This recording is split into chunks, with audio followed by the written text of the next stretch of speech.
Muchas gracias, señor presidente, señor ministro, señores embajadores, señorías.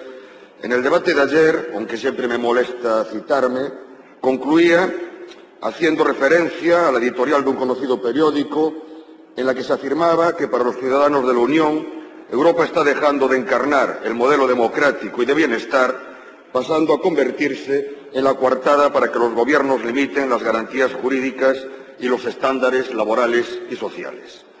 Ejemplificaba esta afirmación aludiendo tanto al contenido de la directiva sobre el retorno de inmigrantes irregulares como el de la revisión de la directiva relativa al tiempo de trabajo temporal. Las alusiones de varios portavoces, incluido el portavoz del Bloque Nacionalista Galego que les habla, a la directiva sobre el retorno de los inmigrantes irregulares, fue objeto, creo, de una dura reprimenda por parte del presidente del Gobierno. No tuve oportunidad en la sesión de ayer de replicar a las manifestaciones del señor presidente del Gobierno y lamento realmente que no esté aquí.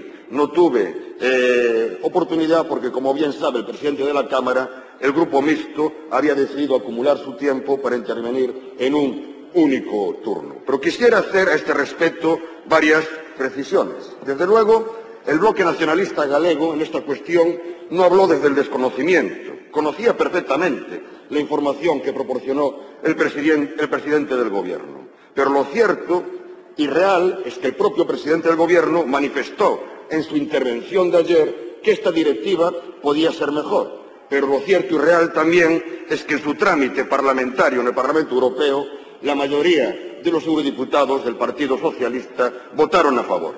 Y además, señorías, el BNG, si se me permite la exageración, y recalco la exageración para evitar cualquier otra reprimenda, no comparte la lógica de que frente a la pena de muerte, campos de concentración como el de Guantánamo representan un avance. No podemos aceptar esos términos de elección. Pero en cualquier caso, y disquisiciones al margen, en nuestra opinión estas directivas son síntomas que, añadidos a otros, hacen que la Europa social se bata en retirada. No lo afirma el BNG, señorías, lo afirma el propio secretario general de la Confederación Europea de Sindicatos, señor John Monks. Y en esta línea, señorías, avanza el tratado que hoy se somete a ratificación. Creo que sería bueno que todos distinguiésemos entre la Europa virtual y la Europa real. En esta Cámara, el BNG y muchos otros grupos decimos estar a favor de una Europa más social, de una Europa más democrática, de una Europa que se construya desde el respeto y la articulación de toda su diversidad nacional. Pero la realidad, señorías, es que este tratado avanza en otra dirección y por eso pensamos que es necesario un cambio de rumbo. Toda la arquitectura europea está supeditada a la defensa de un modelo económico obsesionado por vincular cualquier otra consideración en la actividad económica al respeto pleno a las reglas de la competencia, socavando la capacidad de los poderes públicos de intervenir en la regulación de la economía para atender a las necesidades de las mayorías sociales. En un contexto de crisis económica como en el que estamos comprobando como muchas veces las normas de la Unión Europea son un corsé para aplicar medidas realmente eficaces para hacer frente a la crisis. Y el BNG no está a favor del divorcio entre política y economía, no está a favor de una concepción de la economía como algo neutral, de las políticas económicas imperantes como las únicas posibles. No estamos a favor del sometimiento de las personas al mercado. Pensamos que la economía tiene que estar al servicio de las personas.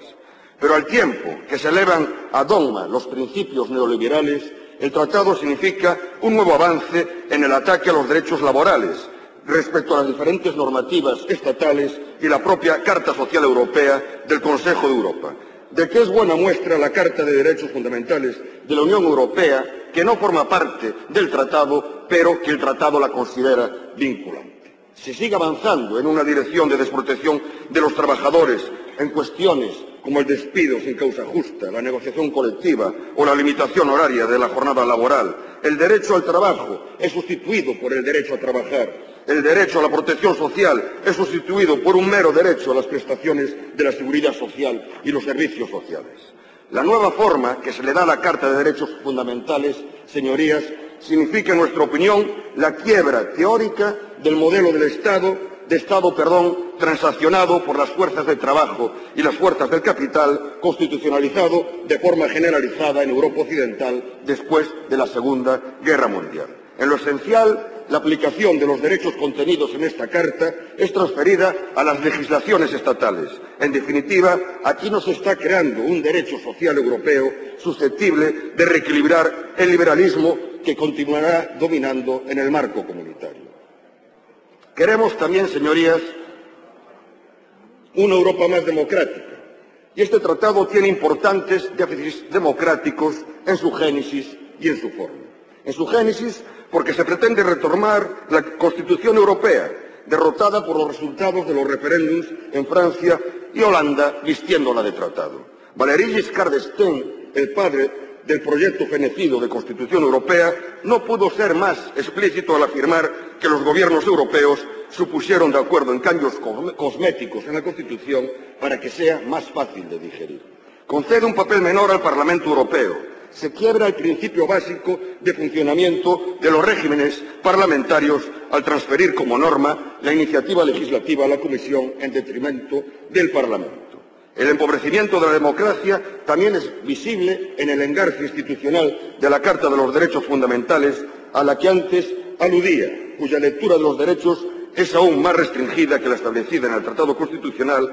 Los derechos recogidos están a años luz no solo de la Declaración Universal de los Derechos del Hombre o de la propia Constitución española, sino incluso de la Carta Europea de Derechos Sociales. Aspiramos a una Europa que reconozca toda la diversidad nacional, lingüística y cultural que la conforma, una Europa de los pueblos y no de los Estados. Pero el tratado solo reconoce a los Estados como sujetos de derechos políticos. No se reconoce el derecho de los pueblos que lo constituyen. La participación de las entidades subestatales, como son las comunidades autónomas en el Estado español, queda limitada al Comité de las Regiones, pero en él conviven, señorías, ayuntamientos, simples regiones administrativas, con entidades subestatales con potestad legislativa, como son las comunidades autónomas en el Estado español. Sus miembros son nombrados por la Comisión a propuesta de los propios Estados y se le atribuye un carácter simplemente consultivo. En el aspecto lingüístico, la Unión Europea desmiente o ignora textos como la Carta Europea de las Lenguas Regionales o Minoritarias o la Declaración Universal de Derechos Lingüísticos.